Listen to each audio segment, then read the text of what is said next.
अगर होते तो रोए को कह सकते थे कि तुम पकना मत, जड़ना मत, परंतु वो हमारी बात स्वीकार नहीं करता। जब एक रोए पर हमारा अधिकार नहीं तो फिर इस संसार के पदार्थ पर हमारा कैसे अधिकार हो सकता है। वह श्री भगवान की वस्तु है। भगवान की वस्तु को भगवान को लौटाने में ही हित है। और इसी संपूर्ण कथा को राजा बलि के प्रकरण के साथ और श्री वामन भगवान के प्रकरण के साथ आचार्यों ने भागवत की कथा में समावेशित किया है। आइए अब झांकी का दर्शन करते हैं, वामन भगवान के स्वरूप को प्रणाम करते हैं और फिर आगे की कथा में प्रवेश करते हैं। भगवान भगत भर दे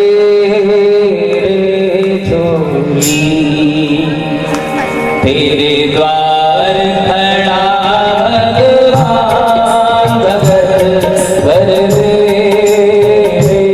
झोली, भगत भर दे झोली, भगत भर दे झोली।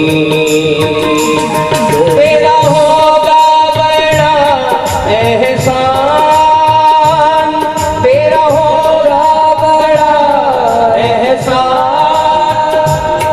भगत भर दे झोली, तेरे द्वार खड़ा भगवान भगत भर दे झोली, भगत भर दे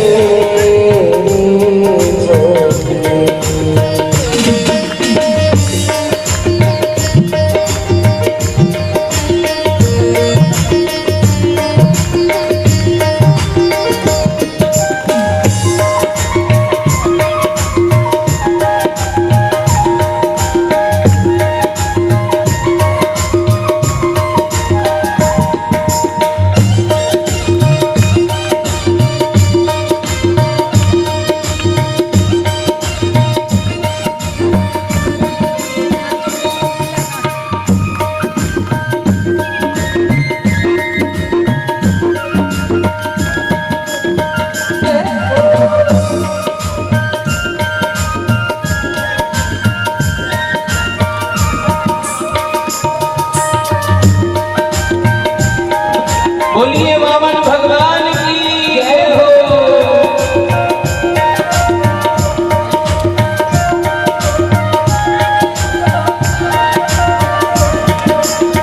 मोह माया झोली, भगत भर दे झोली, भगत भर दे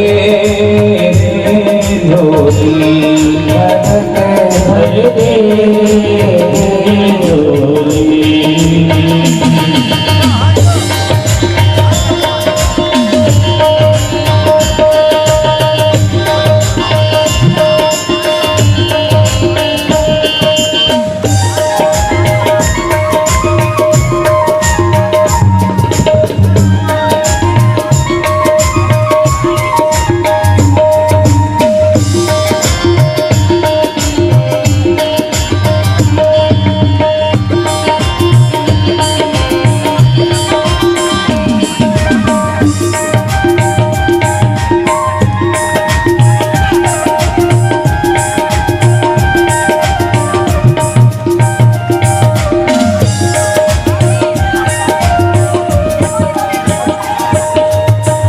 मनमोहन तेरी छवि निराली, मनमोहन तेरी छवि निराली, मनमोहन तेरी छवि निराली, मनमोहन तेरी छवि निराली।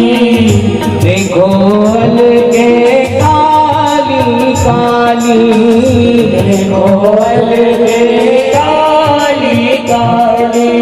देखो अलगे काली काली, देखो अलगे काली काली। तेरे शरण पड़ा यजमान भगत भर दे झोली, भगत भर दे झोली। तेरे द्वार खड़ा भगवान, भगत भर दे झोली, भगत भर दे झोली। हाँ भगत भर दे झोली, भगत भर दे झोली, भगत भर दे झोली, भगत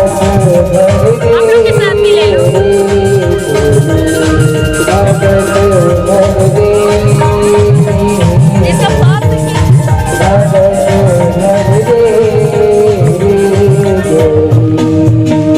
बोलिए वामन भगवान की जय। सर्वमित्रमस्य चरितम्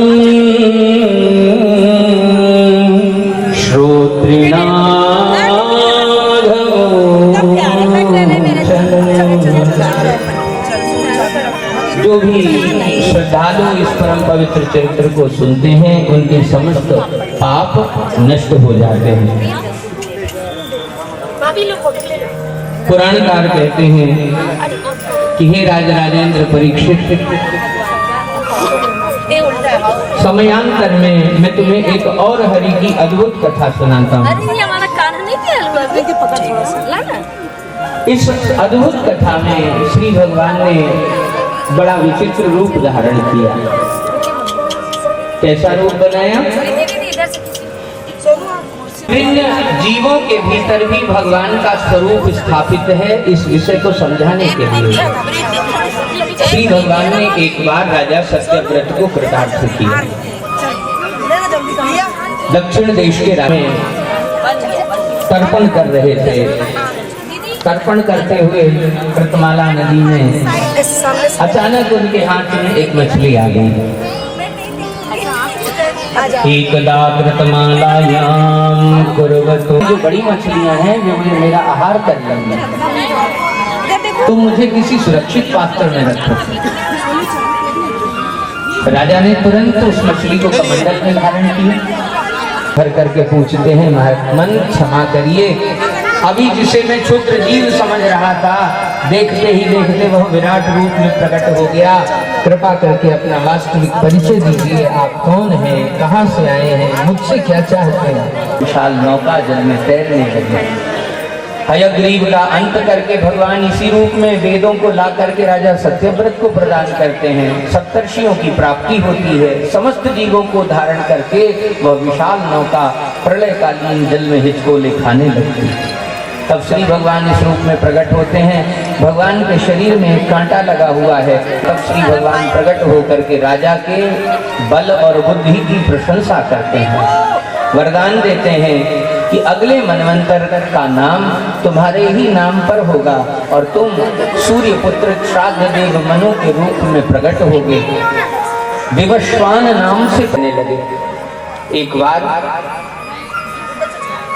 श्री नभग जी ने अपने पुत्र को बुलाया और कहा, यहाँ पास में कुछ ब्राह्मण यज्ञ कर रहे हैं।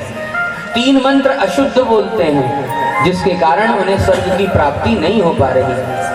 तुम एक काम करो, उन ब्राह्मणों को मंत्र शुद्ध करा दो और बदले में वे तुम्हें अन्न देंगे। क्यों? क्योंकि 7 दिनों से अभी हमने अन्न का दाना तक ग्रहण नहीं किया। दोनों ही पिता पुत्र जल पी करके जीवित हैं।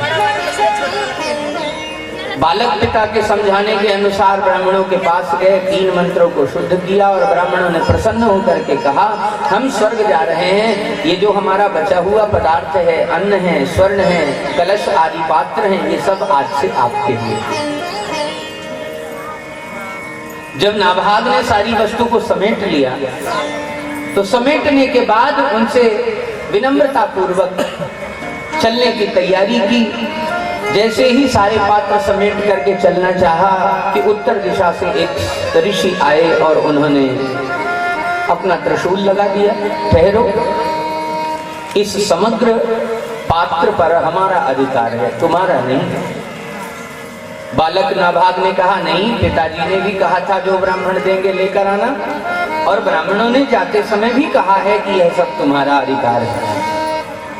संत ने कहा यदि तुम्हें हमारी बात पर भरोसा नहीं तो अपने पिताजी से पूछ कर आ जाओ। तो बालक भागा दौड़ा पिता के पास गया, नभग जी को प्रणाम करके पूछा, पिताजी उत्तर दिशा से आए हुए एक संत कह रहे हैं कि इस पदार्थ पर मेरा अधिकार है, तो क्या करना चाहिए? मुझे पदार्थ देना चाहिए या ले लेना चाहिए? 7 दिनों से अन्न जिनके मुख में नहीं गया, जो जल पी करके ही केवल जीवन धारण कर रहे हैं, ऐसे धर्मनिष्ठ राजा ने कहा, बेटा यदि वे शैव हैं, शिव परंपरा का अनुसरण करने वाले संत हैं, तो यज्ञ के अवशिष्ट पर केवल और केवल उनका ही अधिकार है, उन्हें दे दो। उसमें से एक दाना किनका भी उठा करके मत लाना।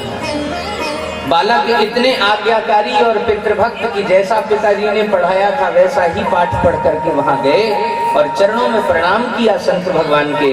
बड़ी विनम्रता से प्रार्थना की कि प्रभु ये जो जितनी सामग्री है वह आज से इस क्षण से आपकी हुई, और चरणों में लेट करके प्रणाम किया। जैसे ही बालक नाभाग चरणों से उठ करके खड़े होते हैं तो वहां का दृश्य बदल चुका हुआ होता है। वहां कोई संत नहीं, कोई दंडी सन्यासी नहीं, बल्कि साक्षात भगवान शिव प्रकट हो जाते हैं। भगवान शिव मुस्कुराते हुए नाभाग से कहते हैं कि भैया तुमने आज अपने पितृ भक्ति का श्रेष्ठतम उदाहरण व्यक्त किया है, मैं बहुत प्रसन्न हूँ। प्रसन्न होकर के ये पदार्थ मैं ग्रहण करता हूँ और बदले में एक श्रेष्ठतम नगरी में तुम्हें उपहार में प्रदान करता हूँ। भगवान शिव ने अपने संकल्प मात्र से सरयू नदी के किनारे जो वर्तमान अयोध्या है उस अयोध्या नगरी को राजा नाभाग को प्रदान किया, और महाराज नाभाग अयोध्या नरेश बनकर के भूमंडल के अधिपति बने। इन्हीं महाराज नाभाग के पुत्र के रूप में श्री महाराज अम्बरीश प्रकट हुए, और श्री महाराज अम्बरीश की भक्ति यह भागवत की भक्ति है, परम भागवत भक्ति है। पुराणकार कहते हैं ये इतने बड़े भक्त हैं कि भगवान भी एकांत में बैठ करके इनके नाम की माला जपते हैं। इस एकांत माला में एक बार दुर्वासा जी पहुंच गए, और दुर्वासा जी को देख करके भगवान ने अपनी माला तुरंत अपने पीछे छिपा ली। दुर्वासा जी को संदेह हुआ कोई महत्वपूर्ण बात है, लेकिन ये दिखाना नहीं चाह रहे हैं। महाराज वो क्या छिपाया? भगवान कहते हैं मत देखिए मत देखिए, आपको अच्छा नहीं लगेगा, अब तो देखना ही पड़ेगा। क्या है ये? भगवान ने कहा ये भक्तों की नाम माला है, इसमें छिप कर मैं अपने भक्तों का नाम स्मरण करता हूँ, तो मेरा नाम कहाँ पर लिखा हुआ है मैं जरूर देखूंगा। निकट आए और माला छीन ली, देखा तो किसी भी मणि में दुर्वासा नहीं लिखा था, बल्कि सारी मणियों में एक ही नाम था, अम्बरीश अम्बरीश अम्बरीश। अब तो दुर्वासा जी का क्रोध 7वें आसमान पर। महाराज दाढ़ी बढ़ाएं हम, तपस्या करें हम, जंगल में जाएं हम, घर छोड़ें हम, और जब नाम जपने की बारी आए तब आप राजाओं का नाम जपो। भगवान ने कहा महाराज वे मेरे सच्चे भक्त हैं। दुर्वासा जी ने कहा तो हम कौन से कच्चे भक्त हैं, हम भी तो आपके सच्चे भक्त हैं, पर हमारा नाम छोड़ करके आप राजा का नाम जाप कर रहे हैं, मैं परीक्षा दूंगा। भगवान के कई बार मना करने पर भी दुर्वासा जी सीधे अयोध्या में सूक्ष्म रूप में प्रकट हुए, वर्ष भर छिप करके राजा की गतिविधि का दर्शन किया, लेकिन एक भी छिद्र राजा के जीवन में ढूंढ न सके। मन को झांक करके देखा तो राजा के मन में श्री कृष्ण के चरण विराजमान है। सवई मनहा कृष्ण पदार विंदयो। वाणी में देखा राजा है, गलत बातें करता होगा, पर वचांसी वैकुंठ कथानुवर्णने, भगवान की दिव्य वाणी दिव्य कथा ही उनकी वाणी में विराजमान है। राजा है, कर स्पर्श में दोष होगा, कहीं ना कहीं कुछ अशुद्ध छूता होगा, पर करऊ हरेर मंदिर मार्जनादिशु, राजा को मंदिर में सेवा करते हुए देखा। चरणों में दोष होगा, लेकिन महाराज चरणों में भी दोष नहीं दिखाई दिया। पादौ हरे क्षेत्र पदानुसर्पिणौ, इनके चरण श्री तीर्थों का गमन करते हुए दिखाई पड़े। नासिका में दोष होगा, ग्राणम च तत्पाद सरोज सौरभे। महाराज ठाकुर जी के चरणों में चढ़ी हुई तुलसी ही जिनका मात्र घ्राण है, ऐसे राजा के प्रत्येक व्यवहार को देख करके दुर्वासा जी हार गए। लेकिन उन्हें भी एक समय ऐसा मिला जहां वे प्रकट होकर के राजा की परीक्षा ले सकते थे। और वह समय क्या था? एक बार ऐसी एकादशी आई जहां वैसे तो वैष्णव लोग द्वादशी प्रधान एकादशी रहते हैं, उदया तिथि की मानते हैं और द्वादशी के समाप्त होते ही पारण करते हैं ताकि त्रयोदशी प्रवेश न कर पाए। परंतु एक बार ऐसी विचित्र एकादशी पड़ी जो त्रिस्पर्शा थी, जिसमें 10वीं एकादशी, द्वादशी और चौथे नंबर पर त्रयोदशी भी विद्ध हो रही थी। पारण का केवल एक मुहूर्त था, छोटा सा। उस एक मुहूर्त के समय को जान करके श्री दुर्वासा जी प्रकट हो गए और दुर्वासा जी प्रकट होकर के राजा से कहते हैं, भैया आज पारण तो तुम्हारे साथ ही करूंगा। राजा बड़ी विनम्रता से आतिथ्य स्वीकार करते हैं, तो प्रभु आप पधारिए, स्नान कर लीजिए और साथ में पारण कीजिए। जानबूझ करके दुर्वासा जी स्नान में विलंब करते हैं कि राजा का वह समय मुहूर्त का बीत जाए। ब्राह्मण आसपास हैं, राजा को परामर्श देते हैं, राजा जी भगवान का चरणामृत पी लीजिए, उसी से पारण हो जाएगा। जैसे ही ब्राह्मण जनों ने हाथ में चरणामृत दिया, वैसे ही राजा ने अपने मुख में चरणामृत पधराया और जैसे ही राजा ने मुख में चरणामृत पधराया, क्रोध में भरे हुए दुर्वासा जी सामने प्रकट हो गए। राजन, तुमने हमारी अवज्ञा कर डाली, हमें अपना अतिथि बनाकर पहले ही पारण कर दिया, इसका फल तुम्हें भोगना पड़ेगा। क्रोध में भर करके शिखा उखाड़ कर भूमि में पटकी कृत्या को प्रकट किया। भयंकर कृत्या प्रकट हुई और वह अम्बरीश जी का नाश करने के लिए आगे बढ़ने लगी। अम्बरीश जी भक्ति भाव से संयुक्त होकर के हृदय में स्मरण कर रहे हैं, हे हरि मैं तो आपका हूँ, चाहे जीवन प्रदान कीजिए या जीवन छीन लीजिए, यह जीवन भी आपका ही है। और जो इतना विनम्र होगा, इतना भगवत भक्त होगा, श्री भगवान उसकी क्षण क्षण में पल पल में रक्षा करते हैं। राजा की ओर जैसे ही कृत्या बढ़ी, वैसे ही भगवान का दिव्य आयुध सुदर्शन चक्र प्रकट हो गया।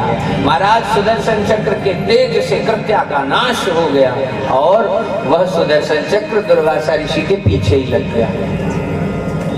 अब आगे आगे दुर्वासा जी और पीछे पीछे सुदर्शन चक्र। दुर्वासा जी ने सोचा कि मैं जिनका अंश हूँ पहले उनके पास चलूं, तो भगवान शिव के लोक में गए। त्राहिमाम रक्षा कीजिए, बचाइए बचाइए।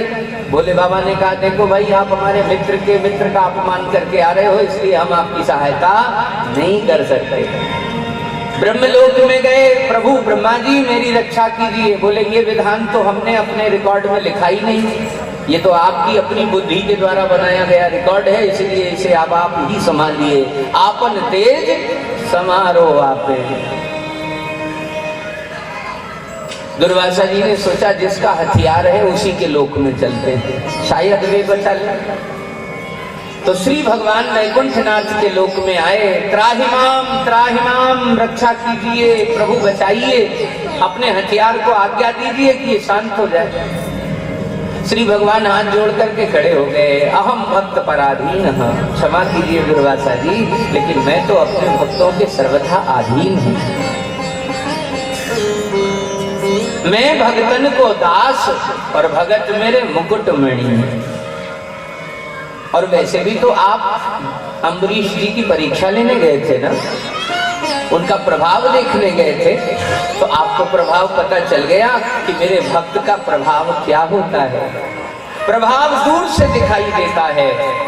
तो आपने मेरे भक्त का प्रभाव देखा कि आपको बैठने तक को किसी ने नहीं कहा। भगवान शिव के लोक गए, ब्रह्मा जी के लोक गए, यहाँ तक कि आप मेरे पास आए, लेकिन किसी ने आपको आश्रय नहीं दिया। ये मेरे भक्त का प्रभाव है। दुर्वासा जी कहते हैं महाराज पहले हथियार रोको, तब तो कुछ बातचीत हो। भगवान ने कहा बातचीत मत कीजिए, आप मेरे भक्त का स्वभाव देखिए।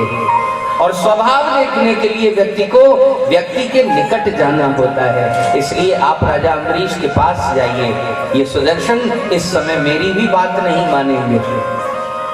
तब श्री दुर्वासा जी वैकुंठ लोक से सीधे चल करके अयोध्यापुरी पधारे। जितने समय में भगवान शिव के लोक, ब्रह्मलोक और विष्णु लोक की यात्रा की, इतने में धरती लोक का 1 वर्ष बीत गया। और जितनी देर से दुर्वासा जी गमन करते हैं और जितनी देर में प्रवेश करते हैं, उतनी देर तक राजा अम्बरीश उसी स्थान पर हाथ जोड़े हुए खड़े हैं जिस स्थान पर दुर्वासा जी उन्हें छोड़ कर गए थे। निराहार हैं। क्यों? क्योंकि एक संत बिना प्रसाद पाए हमारी कुटिया से चले गए। इतनी विनम्रता देख करके दुर्वासा जी आए और दुर्वासा जी ने त्राहिमाम का उच्चारण किया, राजन मेरी रक्षा करो। तो श्री दुर्वासा जी को अपने पीछे छिपाकर सुदर्शन चक्र के सामने हाथ जोड़ करके खड़े हो गए। श्री अम्बरीश जी ने कहा कि हे श्री सुदर्शन चक्र, यदि सृष्टि के कण कण में मैंने अपने भगवान के अतिरिक्त और किसी को न देखा हो तो आप शांत हो जाइए। सुदर्शन चक्र वहीं शांत हो गए। पीछे खड़े महात्मा दुर्वासा राजा अम्बरीश के पीठ पर हाथ रख करके रुके हुए हैं, क्योंकि अभी भी सुदर्शन का भय है उन्हें। प्रेम पूर्वक शीश को सहलाते हैं और आशीर्वाद प्रदान करते हैं। राजन, ये तो भगवान नारायण की एक लीला थी जिसमें हम तुम्हारी परीक्षा ले रहे थे। सत्य बात तो यह है कि तुम भगवान के इतने लाडले भक्त हो कि भगवान भी एकांत में छिपकर तुम्हारे नाम की माला का जाप करते हैं। तुम इतने श्रेष्ठ भक्त हो। पुराणकार कहते हैं कि श्री महाराज नभग के पुत्र नाभाग और नाभाग के पुत्र हुए अम्बरीश। इसी पवित्रतम सूर्य वंश में आगे चल करके महाराज दिलीप हुए, दिलीप के पुत्र रघु हुए और 39वीं श्रृंखला में श्री महाराज अज हुए। श्री महाराज अज के बाद उनके पुत्र के रूप में श्री महाराज दशरथ हुए और श्री दशरथ जी के घर में साक्षात पूर्णतन परात्पर परब्रह्म का आविर्भाव हुआ। किस प्रकार हुआ? भागवतकार अपनी शैली में निरूपण करते हैं। श्री राम जी को भागवतकार ने भगवान मानकर प्रणाम नहीं किया। समस्त अवतारों में भगवत तत्व को माना है, लेकिन राम जी को भगवान मानकर प्रणाम नहीं किया। तो फिर राम जी को भागवतकार अपनी दृष्टि में क्या मानते हैं? महापुरुष मानते हैं। राम जी हमारी दृष्टि में महापुरुष हैं। ध्येयं सदा परिभवनम भीष्टदोहम तीर्थास्पदम शिव विरंचिनुतम शरण्यम प्रत्यार्तिहं प्रणतपाल भवाब्दिपोतम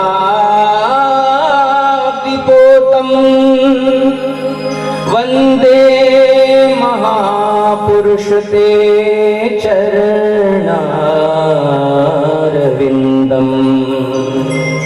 हे महापुरुष, हम आपके चरणारविंदों में बारंबार नमन करते हैं, प्रणाम करते हैं। क्यों?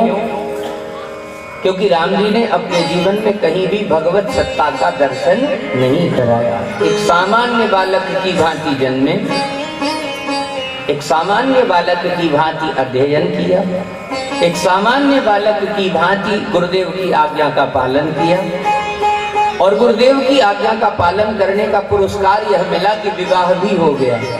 फिर इसके बाद एक श्रेष्ठ बालक बनकर अपने माता पिता की आज्ञा को पूर्ण करने के लिए इन्हीं श्री राघवेंद्र सरकार ने वनगमन किया। जब पिताजी ने राज्य देने की बात कही तो धर्मिष्ठ आर्यवचसाम यदगादरण्यम, राज्य प्राप्त करना है, इस कथा को सुन करके अत्यधिक हर्षित नहीं हुए। और वनगमन की प्राप्ति हो रही है, हमें वनवास मिल रहा है, यह जान करके अत्यंत दुखी भी नहीं हुए। प्रसन्नताम या नगताभिषेक तथा नममले वनवास दुखित। श्रेष्ठ मनुष्य का लक्षण क्या है? यही तो है कि सुख में फूले नहीं और दुख आने पर महाराज वह उस विषय को बहुत अपने हृदय से ना लगावे, दुख में डूबने और उतराने ना लगे और सुख में अहंकारी ना हो। रघुनाथ जी एक सामान्य मनुष्य की भांति राज्य का समाचार सुन करके बहुत प्रसन्न नहीं हुए, और जब वनवास का समाचार मिला तो वनवास के समाचार को सुन करके भी दुखी भी नहीं हुए।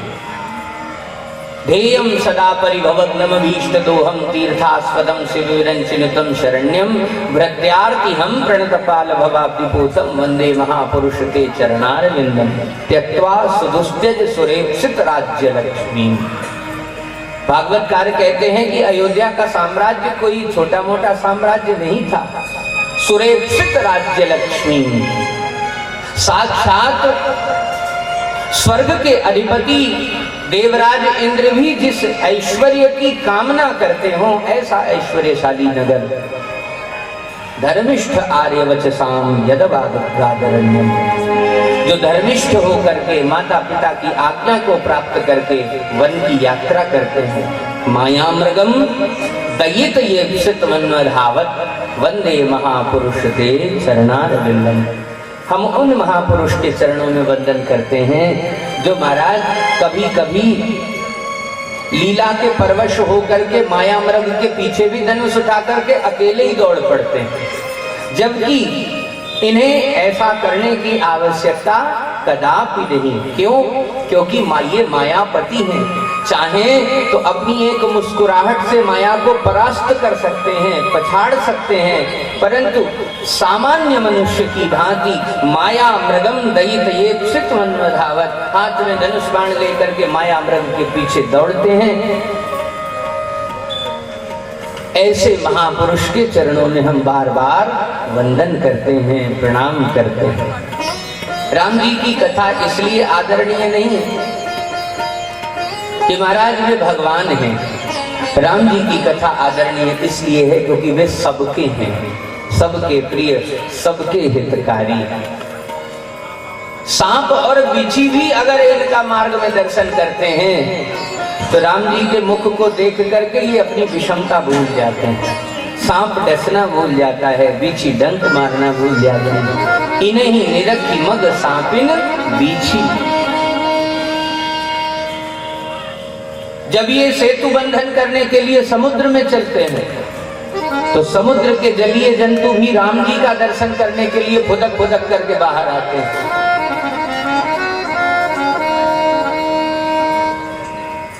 प्रगट भये बहु जलचर वृंदा, जितने जलचर हैं वे भगवान को देखने के लिए अपनी अपनी अवस्था में प्रकट होते हैं। कहने का अभिप्राय यह कि राम जी सबके प्रिय हैं, सत्यवादी हैं, इन्हें झूठ बोलना प्रिय नहीं है। हम यदि श्रेष्ठ मानव बनना चाहते हैं तो हमें रघुनाथ जी के इन गुणों को प्रणाम करना चाहिए। ये श्रेष्ठ पुत्र हैं, श्रेष्ठ भाई हैं, श्रेष्ठ शासक हैं, श्रेष्ठ पति हैं, श्रेष्ठ नायक हैं। राम जी की विशेषता यह नहीं कि ये अखंड भूमंडल के अधिपति हैं, विशेषता ये है कि इतना होने के बाद भी इनकी दृष्टि गणमान्य व्यक्तियों पर नहीं पड़ती, किसी गरीब पर पड़ती है। रघुवर रावरी है बड़ाई, निदरी गनी आदर गरीब को करत कृपा अधिकाई। रघुवर रावरी यह बड़ाई, यह दरबार दीन को आदर रीति सदा चली आई। रघुवर रावरी यह बड़ाई। महामान्य पुरुषों का आदर तो है ही, प्रणाम तो है ही, लेकिन यहाँ गरीबों का विशेष सम्मान है। और जहां गरीबों का सम्मान होता है महाराज, वह सामान्य व्यक्ति नहीं हो सकता, वह तो महापुरुष ही है।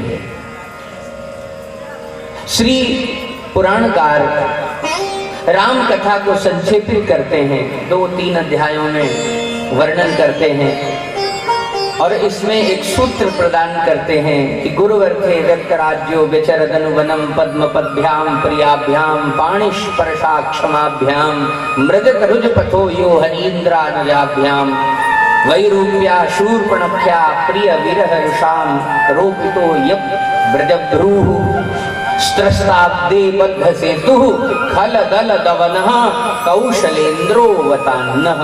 ये एक श्लोक में संपूर्ण श्री रामायण का स्मरण श्री सुखदेव भगवान करते हैं। राम जी का आविर्भाव क्यों हुआ? गुरुवर थे, गुरु जी के कारण हुआ। अगर गुरु जी कृपा नहीं करते तो राम जी का अवतार नहीं होता। गुरु जी ने कैसी कृपा की? जब राजा दशरथ चारों ओर से निराश हो गए, एक बार देवराज इंद्र की सभा में गए। देवराज इंद्र ने अपने बगल में बराबरी में बिठाया और महाराज बराबरी में बिठाकर सम्मान किया। राजा दशरथ अपने रथ में बैठ करके अयोध्या की ओर चलने लगे। संयोग से उनका उत्तरीय देवराज के सिंहासन में छूट गया था, तो अपने रथ से उतरकर अपना उत्तरीय लेने के लिए जैसे ही इंद्र के सिंहासन के निकट गए तो देखा तो अंदर साफ सफाई चल रही थी। तो सफाई कर्मचारियों को बड़ी जल्दी होती है, क्यों? डांट पड़ती रहती है ना, इसलिए।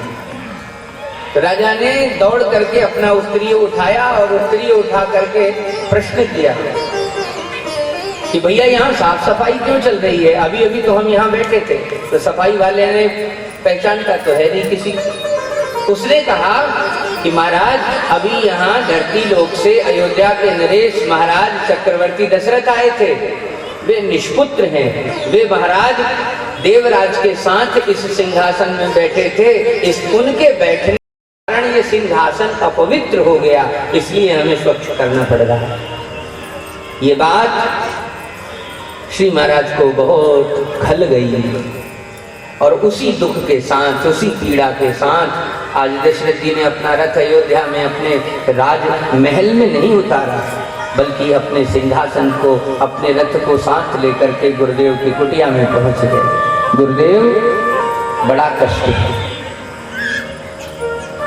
एक बार भूपति मन माही, ध्यान रहे, जब भी कथा प्रसंग के पीछे कोई निर्णायक कथा आती है तो एक बार या एकदा शब्द का उच्चारण अवश्य होता है। तो एक बार भूपति मन माही भई गलानी मोरे सुत नहीं। ग्लानि हुई है आज पहली बार कि मेरे पास पुत्र नहीं है। यदि पुत्र होते तो मेरे साथ ऐसा व्यवहार नहीं किया जाता। गुरु ग्रह गयो तुरत महिपाला, चरण लाग कर विनय विशाला। निज सुख दुख सब गुरु ही सुनायो, कही वशिष्ठ बहुविधि समझायो। धरऊ धीर राजन, धैर्य धारण करो। तुम्हें एक नहीं, दो नहीं, तीन नहीं, चार पुत्र होने वाले हैं और तुम इतना आतुर हो रहे हो। गुरुदेव मैं आतुर क्यों ना हो? आप मेरी आतुरता का अंत कीजिए, कुछ भी कीजिए, पर अब मुझे कृपा बल से पुत्र प्रदान कीजिए। तो राम जी का जन्म किसके कारण हुआ? गुरुदेव की कृपा के कारण हुआ।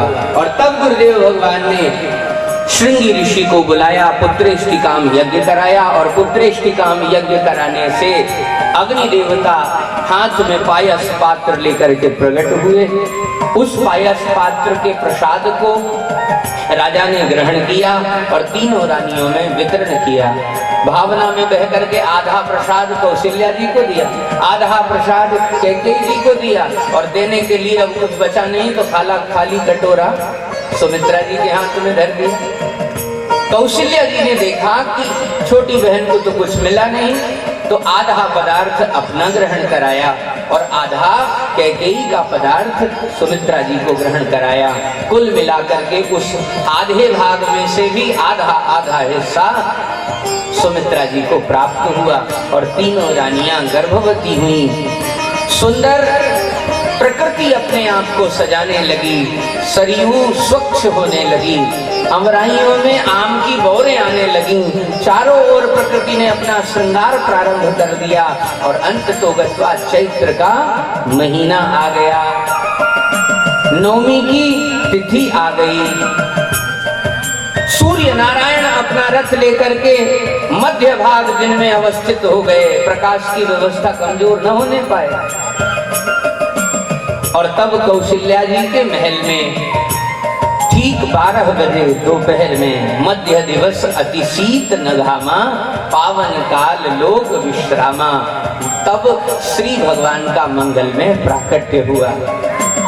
मैया ने देखा कि महाराज हमारे कुटिया में, हमारे इस राजमहल में एक विराट पुरुष प्रकट हुआ है, पीतांबरधारी है, चतुर्भुज है, मुस्कुरा रहा है, और मुस्कुराता हुआ यह नारायण हमारी ओर निहार रहा है। तो मैया ने हाथ जोड़ करके कहा, कैसे पधारे?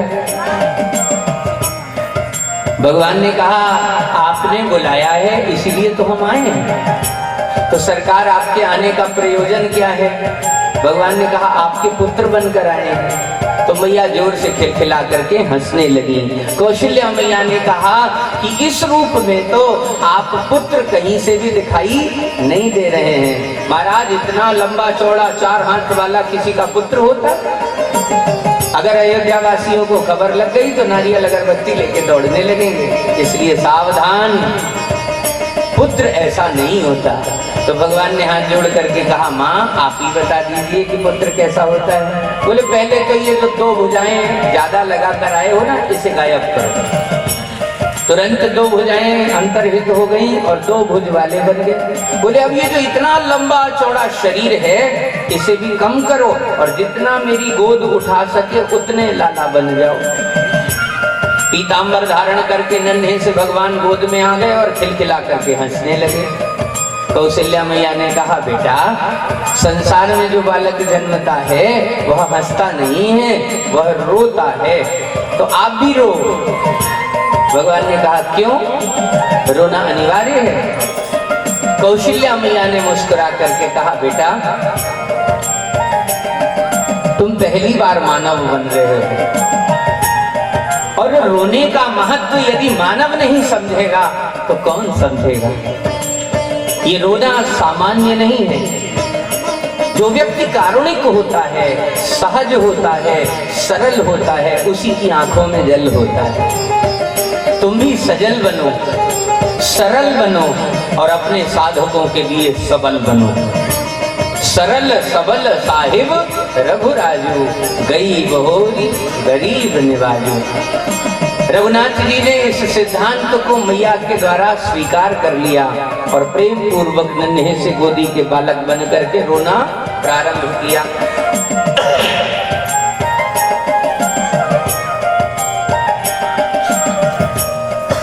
अयोध्या की रानियां आनंद में भरी हुई लाला का रुदन सुनती हैं। प्रतीक्षा ही थी कि रुदन का स्वर सुनाई पड़े और हम दौड़ कर जाएं।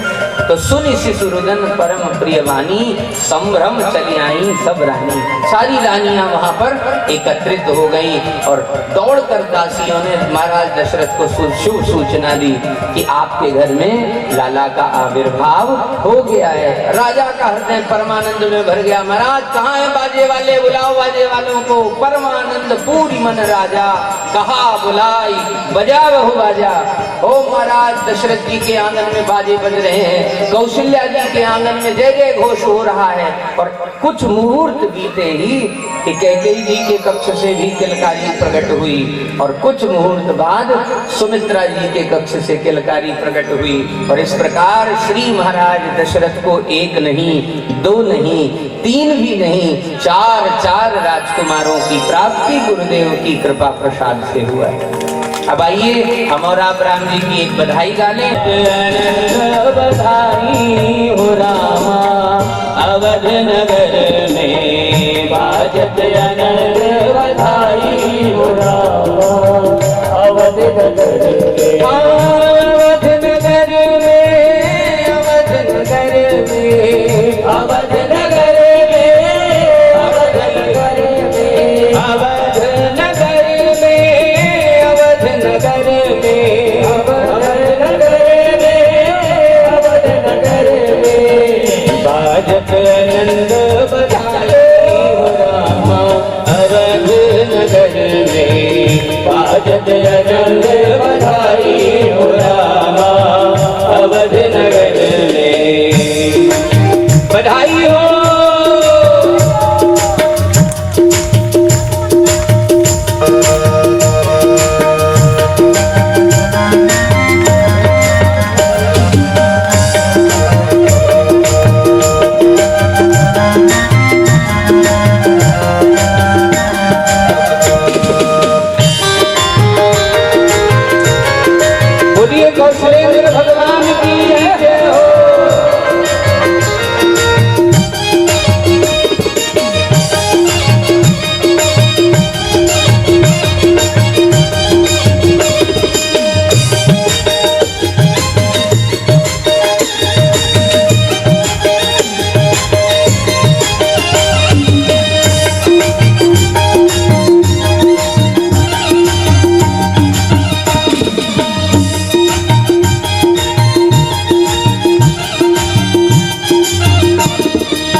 कौशल्या के सुमित्रा, कौशल्या के सुमित्रा, कौशल्या के सुमित्रा, कौशल्या के सुमित्रा, कौशल्या के सुमित्रा, कौशल्या के सुमित्रा, जनी पुत्र सुखदाई हो रामा, अवध नगर में बाजत अनंत बधाई हो रामा, अवध नगर में, अवध नगर में, अवध नगर में, अवध नगर में, अवध नगर में, अवध नगर में, अवध नगर में, अवध नगर में, अवध नगर में, बाजत अनंत बधाई अवध नगर में, बाजत अनंत बधाई हो रामा, अवध नगर में। दोनों हाथ ऊपर उठाकर तालियों की सेवा करें बड़े भाव से। बोलो भक्तवत्सल भगवान की जय हो।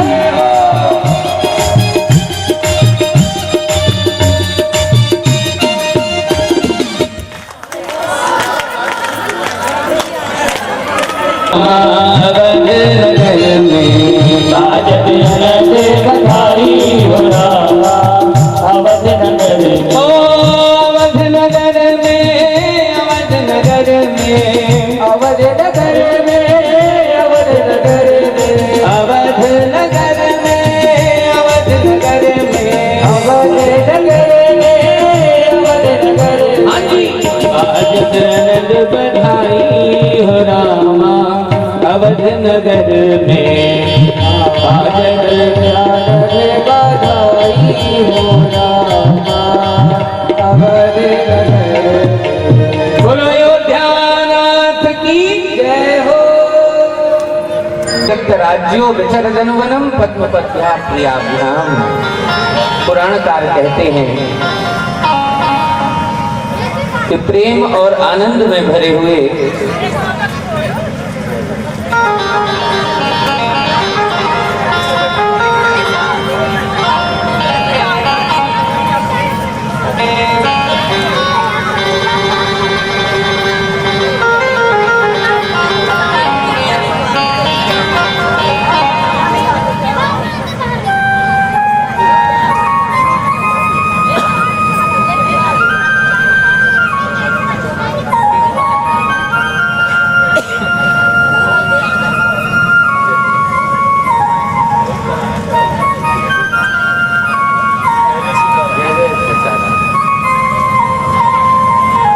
हमारे ठाकुर जी के परम स्नेही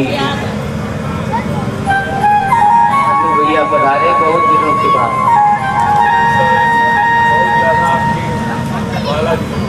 हाँ, हनुमान दादा की सेवा।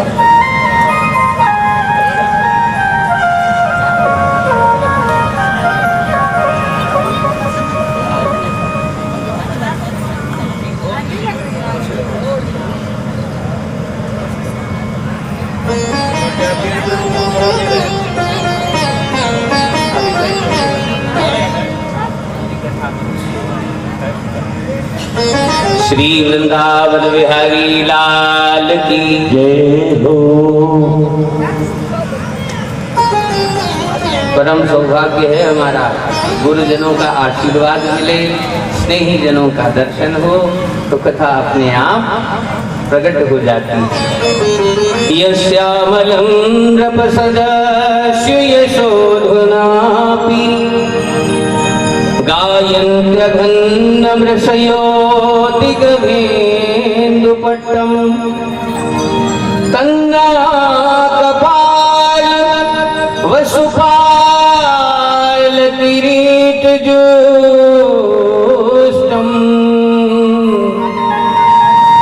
तन्नाकपाल वसुपाल किरीटजुष्टं पादाम्बुजं रघुपतिं शरणं प्रपद्ये। ऐसे गरीब निवाज सरल और सबल स्वामी के चरणों में हम सब बारंबार दंडवत प्रणाम करते हैं। महाराज राम कथा कहने का की लालच बहुत होती है, पर हर कथा में महाराज घड़ी बाधा बन जाती है। इसलिए आइए राम जी को केवल उनकी स्तुति से प्रणाम कर लेते हैं और फिर कृष्ण के जन्म की ओर प्रस्थान करते हैं। श्री राम चंद्र कृपालो भजो मन हरण भव भय दारुणम्। श्री राम चंद्र कृपालो भजो हरण भव भय दारुणम्। नव कंज लोचन कंज मुख कर कंज पद कंजारणम्। कंज लोचन कंज मुख कर, सभी गाइए, पद कंजारणम्। कंदर्प गणित वित छवि नवनील नीरद सुंदरम। वटपीत माधव तड़ित रुचि शुचि नवमी जनक सुदावरम्। भजु दीन बंधु दिनेश दानव दैत्य वैश निकंदनम्। रघुनंद आनंद कंद कौशल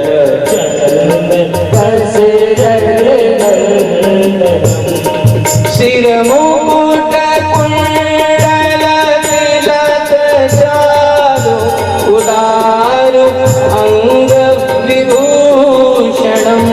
आधार भुज सर चाप धरि संग्राम जित कर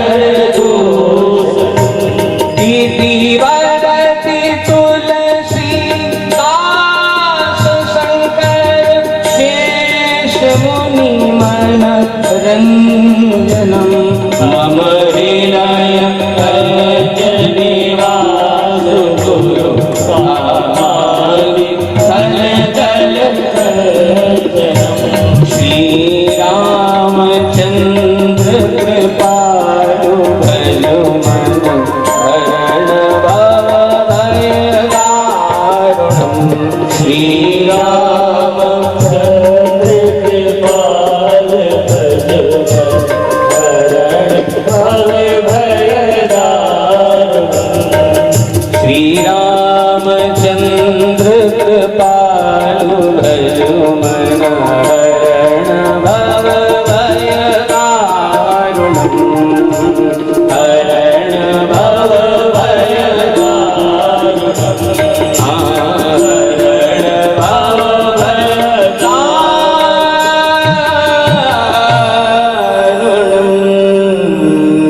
श्री राम श्री राम।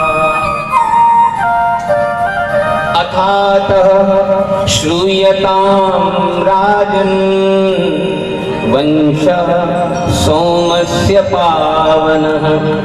यस्मिन्नेलादयो भूपा वर्ण्यन्ते पुण्यकीर्तना। राजन, मैंने आपको सूर्य वंश विस्तार सहित सुनाया, अब चंद्र वंश ध्यान से सुनो। यस्मिन एलादयो भूपाः वर्ण्यन्ते पुण्य कीर्तना। इसमें एल आदि राजाओं की मंगलकारिणी कथा है। आरंभ में ब्रह्मा जी के पुत्र अत्रि हुए, अत्रि के पुत्र चंद्रमा, चंद्रमा के बुध, बुध के पुरुरवा, और पुरुरवा और उर्वशी के संयोग से 6 संतान प्रकट हुई, जिनमें आयु, श्रतायु, सत्यायु, रय, जय और विजय है। इन्हीं से सोमवंश का विस्तार हुआ। समयांतर में इसी कुल में महाराज ययाति उत्पन्न हुए। महाराज नहुष के पुत्र के रूप में इन्हें 6 पुत्र प्राप्त हुए, यति, ययाति, संयाति, आयाति, वियति और कृति। इसी पवित्र परंपरा के 14वें पुत्र के रूप में आनक दुंदुभि का जन्म हुआ। ये आनक दुंदुभि कोई और नहीं, महाराज वसुदेव को ही आनक दुंदुभि कहा गया। क्यों? क्योंकि इनके जन्म के समय में देवताओं ने दुंदुभि बजाई थी, इसलिए इनका एक नाम आनक दुंदुभि भी है। श्री वसुदेव जी के कुल 7 विवाह हुए। पौरवी, रोहिणी, भद्रा, मदिरा, इला, रोचना और सबसे छोटी रानी का नाम है देवकी।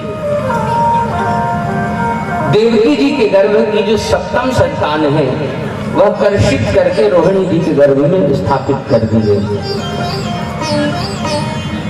परिणाम स्वरूप समयांतर में रोहिणी ने एक पुत्र को जन्म दिया जिन्हें संसार बलराम और संकर्षण के नाम से जानता है। और देवकी के 8वें गर्भ से पूर्णतम परमात्मा श्री कृष्ण चंद्र का आविर्भाव हुआ। जन्म लेते ही कारागार से निकल करके गोकुल में नंद बाबा के यहाँ स्थापित किया गया। उनकी सोती हुई कन्या को उठा करके श्री वसुदेव जी कारागार लाए। वह कन्या वास्तव में कन्या नहीं बल्कि महामाया का स्वरूप थी।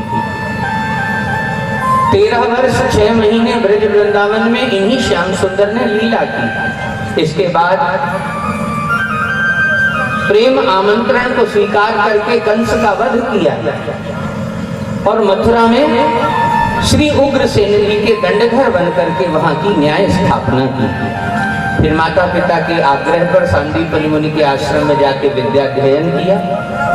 लौट कर आने के बाद जरासंध से युद्ध किया, 17 बार परास्त किया और 18वीं बार मथुरा छोड़कर द्वारिकाधीश बनकर के अभिव्यक्त हुए।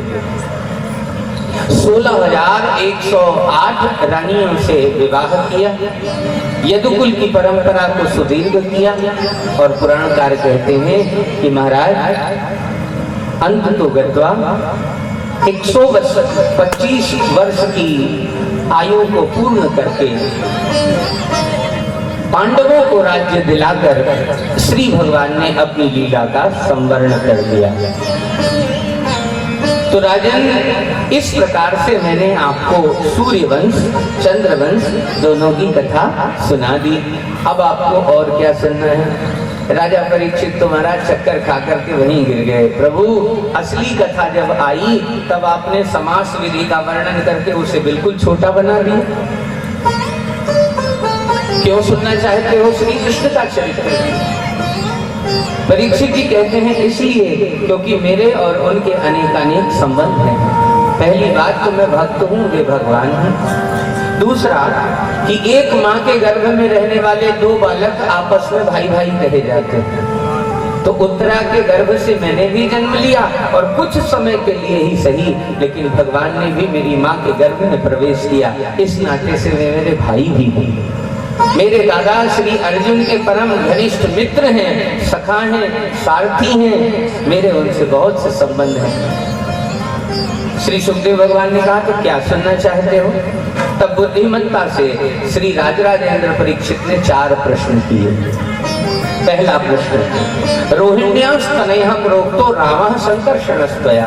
आपने यह कहा कि श्री बलराम जी देवकी के भी पुत्र हैं और रोहिणी के भी पुत्र हैं, तो एक पुत्र और 2 माताएं कैसे हो सकते हैं?